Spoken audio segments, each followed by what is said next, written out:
تو آج کا جو ہمارا سبق ہے انشاءاللہ وہ سورہ فاتحہ ہے۔ اس سے پہلے بھی ماشاءاللہ آپ نے کئی دفعہ سورہ فاتحہ کو پڑھا ہوگا، اور ماشاءاللہ سے ہر نماز میں آپ پڑھتے ہیں سورہ فاتحہ۔ تو سورہ فاتحہ کو آپ نے بہت اچھے طریقے سے سمجھنا بھی ہے، پڑھنا بھی ہے، اور پھر آپ جب نماز پڑھیں گے انشاءاللہ تو نماز کے اندر آپ نے سورہ فاتحہ کے ہر لفظ کے اوپر غور و فکر کرنا ہے انشاءاللہ، ٹھیک ہے جی۔ تو سب سے پہلے ہم سورہ فاتحہ کا تعارف دیکھ لیتے ہیں۔ آپ ماشاءاللہ سے آپ نے پہلے سے بھی آپ کو پتہ ہے کہ بھئی سورہ فاتحہ جو ہے وہ قرآن کا جو ہے وہ پورا نچوڑ ہے۔ سورہ فاتحہ نہ صرف قرآن کریم کی موجودہ ترتیب میں سب سے پہلی صورت ہے نا، ترتیب کے لحاظ سے بھی آپ دیکھتے ہیں کہ سورہ فاتحہ پہلی صورت ہے، لیکن وحی کے لحاظ سے جب آپ دیکھتے ہیں تو پہلی آیت جو نازل ہوتی ہے وہ اقرأ بسم ربک الذی خلق نازل ہوتی ہے نا۔ لیکن ترتیب کے لحاظ سے اگر دیکھا جائے تو سورہ فاتحہ پہلی صورت ہے، اور سورہ فاتحہ وہ پہلی صورت ہے کہ جو مکمل یعنی کہ پوری نازل ہوئی نا۔ جیسے آپ دیکھتے ہیں کہ اگر صورت ہے تو صورت کا کوئی حصہ نازل ہوتا رہا نا، اس کی ایک آیت کبھی نازل ہوئی جس موقع پہ آپ صلی اللہ علیہ وسلم کو ضرورت پڑی جب، لیکن سورہ فاتحہ وہ صورت ہے کہ جو پوری مکمل طور پہ یعنی ایک ہی دفعہ میں پوری صورت نازل ہوئی، ٹھیک ہے جی۔ اور پھر اس کے بعد جو شخص بھی قرآن کریم سے ہدایت حاصل کرنا چاہتا ہے اسے سب سے پہلے کیا کرنا پڑتا ہے جی؟ اپنے خالق اور مالک کی صفات کا اعتراف کرنا پڑتا ہے۔ اور اعتراف ہم تبھی کر سکتے ہیں کہ آپ دیکھتے ہیں کہ سورہ فاتحہ میں ماشاءاللہ سے اللہ تعالیٰ کا سب سے پہلے ہم شکر ادا کرتے ہیں، پھر اس کے بعد اس کے حق کے طلبگار ہوتے ہیں، اور پھر اس کے بعد ہم ہدایت مانگتے ہیں اللہ تعالیٰ سے نا۔ تو چنانچہ بندوں اس میں یعنی سورہ فاتحہ میں جو ہے بندوں کو وہ دعا سکھائی گئی جو ایک طالب حق کو اللہ تعالیٰ سے مانگنی چاہیے نا۔ جیسے آپ کہتے ہیں کہ اہدنا الصراط المستقیم یا ہادی اہدنا الصراط المستقیم، تو یعنی وہ سیدھا راستہ ہے کہ جس کی طرف آپ نے جانا ہوتا ہے، صراط مستقیم۔ اب وہ آپ اللہ سے مانگتے ہیں، پہلے آپ اللہ کی صفات بیان کرتے ہیں، پھر آپ اللہ سے سیدھا راستہ مانگتے ہیں نا۔ پھر جب آپ سیدھا راستہ مانگتے ہیں تو اللہ تعالیٰ آپ کو پورا قرآن اس سیدھے راستے میں بتا دیتے ہیں کہ بھائی یہ پورا قرآن جو ہے وہ آپ کے لیے سیدھا راستہ ہے۔ آپ اس کو پڑھیں گے، آپ اس کے اوپر غور و فکر کریں گے تو انشاءاللہ آپ کی زندگیاں سنور جائیں گی، ٹھیک ہے۔ تو پھر اس کے بعد جیسے آپ پڑھ لیتے ہیں، پہلے اعوذ باللہ من الشیطان الرجیم بھی پڑھ لیتے ہیں، بسم اللہ الرحمن الرحیم بھی پڑھ لیتے ہیں، پھر آپ دیکھتے ہیں کہ ایک تیسری چھوٹی سی سطر لکھی ہوتی ہے جس میں لکھا ہوتا ہے کہ سورۃ الفاتحۃ مکیہ۔ اب سورۃ الفاتحۃ مکیہ، سب سے پہلے ہم سورت کے بارے میں سمجھیں گے کہ سورت کیا ہے، پھر فاتحہ کے بارے میں سمجھیں گے کہ فاتحہ کی کیا معنی ہے، پھر مکیہ کے بارے میں سمجھیں گے کہ مکیہ کیا ہے۔ تو سب سے پہلے ہم سورت کو دیکھ لیتے ہیں کہ سورت کے لغوی معنی کیا ہیں، ٹھیک ہے۔ جب بھی کوئی بھی آپ سورت لے لیں، ضروری نہیں ہے کہ سورہ فاتحہ ہی، ہر جگہ قرآن میں جو بھی سورت لکھا ہوتا ہے اس سورت کا لفظی معنی ہے بلندی، ٹھیک ہے جی۔ اس کا سورت کا لفظی معنی ہے بلندی۔ اب قرآنی جو سورتوں کی تقسیم ہوئی وہ دو طرح سے ہوئی، ایک مکی اور ایک مدنی۔ اور مکی وہ صورتیں ہیں کہ جو آپ صلی اللہ علیہ وسلم پر ہجرت سے پہلے نازل ہوئی، اور جو ہجرت کے بعد نازل ہوئی مدینہ کے اندر تو وہ ساری مدنی کہلاتی ہیں، ٹھیک ہے جی۔ اب اس صورت میں سورہ فاتحہ میں ایک رکوع ہے، یعنی کہ آپ دیکھتے ہیں نا کہ سورہ فاتحہ میں الحمد سے آپ سٹارٹ کرتے ہیں تو للضالین آمین تک ایک ہی رکوع ہے، ٹھیک ہے۔ اور اس میں 25 کلمات ہیں۔ کتنے کلمات ہیں؟ 25 کلمات ہیں، اور اس میں 126 حروف ہیں۔ سورہ فاتحہ میں 25 کلمات ہیں اور 126 حروف ہیں، ٹھیک ہے جی۔ اب آپ دیکھتے ہیں کہ سورت کے لغوی معنی بھی آپ کو آگے، سورت کے لغوی معنی ہیں بلندی، اور پھر اس کے بعد آپ نے اس کی قسمیں بھی دیکھ لی، دو قسمیں ہوتی ہیں، ایک مکی اور ایک مدنی۔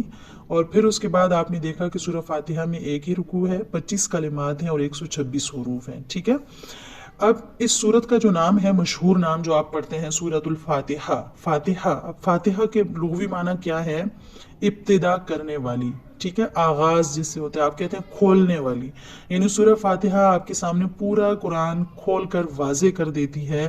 اب سورہ فاتحہ جو مشہور نام ہے آپ اس کا آپ پڑھتے ہیں، اسی طرح آپ فاتحہ جو ہے اس کے اور بھی بہت سارے نام ہیں، 25 نام ذکر کیے گئے ہیں اس کے، ٹھیک ہے، جس میں سے میں آپ کو صرف 6 بتا دیتی ہوں۔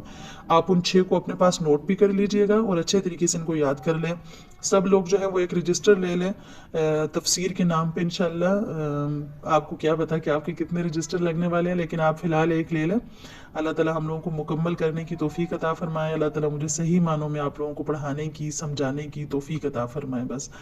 तो आप ये सारी चीज़ें जो मैं आपको बता रही होती हूँ, आप इनको साथ साथ अगर नोट करेंगे तो इंशाल्लाह जैसे ये आपके हाथों से, आपकी पेंसिल से गुजरेंगी तो ये चीज़ें आपके जहन के अंदर पुख्ता हो जाएंगी, आपको याद करने की ज़रूरत नहीं पड़ेगी, ठीक है।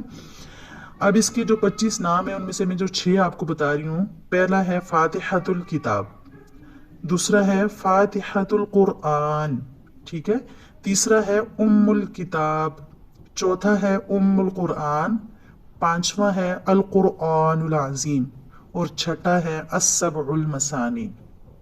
ये 6 नाम जो है आप इनको याद कर लें, ठीक है। अब आप देखते हैं कि सूरह फातिहा, सूरत के माने भी आपको आगे, फातिहा के भी आगे, मक्किया के बारे में भी आपको पता चल गया। अब ये सूरत जो है इसकी खुसूसियात और इसके फ़ज़ाइल क्या है, अब हम लोग इस चीज़ की तरफ आएंगे। पहली खुसूसियत इस सूरत की ये है कि आप इसको क्या करते हैं, नमाज इसी से शुरू की जाती है। अगर आपने नमाज नहीं, सूरह फातिहा को नहीं पढ़ा तो गोया आपने एक जो है वो फ़र्ज़ या वाजिब को छोड़ दिया, ठीक है। इसी तरह आप हर नमाज में, ख्वाह वो फ़र्ज़ हो, वाजिब हो या नफल हो या कोई भी आप नमाज पढ़ते हैं तो उसमें आप सूरह फातिहा की तिलावत आप वाजिब होती है आपके ऊपर करनी, ठीक है। दूसरी खुसूसियत ये है कि कुरान करीम की सबसे पहली सूरत जो मुकम्मल तौर पर नाज़िल हुई वो यही सूरत है। 2 खुसूसियात हो गई। तीसरी इसकी खुसूसियत ये है कि ये सूरत एक हैसियत से पूरे कुरान शरीफ का मतन है। क्या है? पूरे कुरान शरीफ का मतन है और सारा कुरान करीम इसकी शरह है। एक हदीस में रसूलुल्लाह सल्लल्लाहु अलैहि वसल्लम ने इरशाद फरमाया कि कसम है उस ज़ात की जिसके कब्ज़े कुदरत में मेरी जान है कि सूरह फातिहा की नज़ीर ना तौरात में नाजिल हुई, ना इंजील और ज़बूर में नाजिल हुई और ना खुद कुरान करीम में नाजिल हुई, ठीक है। इसकी मिसल कोई दूसरी सूरत नाजिल ना हुई। सुबहान अल्लाह। आप सल्लल्लाहु अलैहि वसल्लम ने सूरह फातिहा के बारे में ये कह दिया। अब इसका शान नुज़ूल कैसे होता है कि हज़रत अमीरुल मोमिनीन अली रज़ी अल्लाह तआला अन्हु, हज़रत अब्दुल्ला बिन अब्बास रज़ी अल्लाह तआला अन्हु से रवायत करते हैं कि आप सल्लल्लाहु अलैहि वसल्लम ने फरमाया कि जब मैं जंगल में जाता तो एक आवाज़ मेरे कानों में आती कि कोई शख्स कहता कि या मोहम्मद, और मैं देखता कि एक तख्त सुनहरा आसमान और ज़मीन में मुअल्लक है ना, और इस पर एक शख्स नूरानी बैठा हुआ है। मैं इस आवाज़ से खौफज़दा होता। तो जब ये माजरा कई बार हुआ तो मैं वर्का बिन नौफल, जो कि हज़रत खदीजा रज़ी अल्लाह तआला अन्हु के चचा ज़ात भाई थे, और तौरात और ज़बूर आपने देखा होगा, तौरात और इंजील के वो बहुत बड़े आलम थे, इस हाल को जब मैंने उनसे बयान किया तो उन्होंने कहा आइंदा जब वो आवाज़ तुम्हें सुनाई दे तो खौफज़दा ना होना और कान लगाकर सुने वो क्या कहता है। चुनांचा आपने ऐसा ही किया, आप सल्लल्लाहु अलैहि वसल्लम ने ऐसा ही किया। और फिर जब वो आवाज़ आई तो हुजूर सल्लल्लाहु अलैहि वसल्लम ने कहा लब्बैक, यानी मैं हाजिर हूँ। तब उसने कहा मैं जिब्राइल हूँ और आप इस उम्मत के नबी हैं। फिर मुझसे कहा कहो अशहदु अल्ला इलाहा इल्लल्लाहु व अशहदु अन्ना मुहम्मदन अब्दुहु व रसूलुहु। और फिर उसके बाद जब मैंने ये पढ़ लिया तो दूसरी मर्तबा उसने कहा कहो अल्हम्दुलिल्लाहि रब्बिल आलमीन अर्रहमानिर रहीम मालिकि यौमिद्दीन इय्याका नअबुदु व इय्याका नस्तईन इहदिनस सिरातल मुस्तकीम सिरातल लज़ीना अनअमता अलैहिम गैरिल मग़ज़ूबि अलैहिम वलज़्ज़ालिन आमीन। यानी पूरी सूरत उनको पढ़ा दी। अब आप देखते हैं कि खुलासा इसका ये है कि ये सूरत अल्लाह ताला ने बंदों की तालीम के लिए नाजिल फरमाई कि अल्लाह ताला से इस तरह दुआ करें। अब वो पहले क्या करते हैं अल्लाह ताला से, यानी अल्लाह ताला ने अपने से मांगने का तरीका बंदों को सिखा दिया। मुस्लिम शरीफ की एक रवायत है ना कि हज़रत अबू हुरैरा से मरवी है कि रसूलुल्लाह सल्लल्लाहु अलैहि वसल्लम ने फरमाया कि अल्लाह ताला के इरशाद है कि मैंने सूरह फातिहा को अपने बंदे के दरमियान निसफ निसफ तकसीम कर दिया। क्या कर दिया? निसफ निसफ मैंने उसको तकसीम कर दिया, यानी हम्दो सना मेरे लिए और दुआ और दरख्वास्त बंदे के लिए। अब इसमें पूरी इंशाअल्लाह जब आप इसको पढ़ेंगे तो आप इसको समझ में आएगा इसके तर्जुमे के साथ कि जब बंदा कहता है अल्हम्दुलिल्लाहि रब्बिल आलमीन तो अल्लाह ताला फरमाता है कि मेरे बंदे ने मेरी हम्द बयान की। और जब वो कहता है अर्रहमानिर रहीम तो अल्लाह ताला फरमाता है कि बंदे ने मेरी खुसूसी तारीफ की। और जब बंदा कहता है मालिक यौमिद्दीन तो कहता है अल्लाह ताला फरमाता है मेरे बंदे ने मेरी बुजुर्गी बयान की।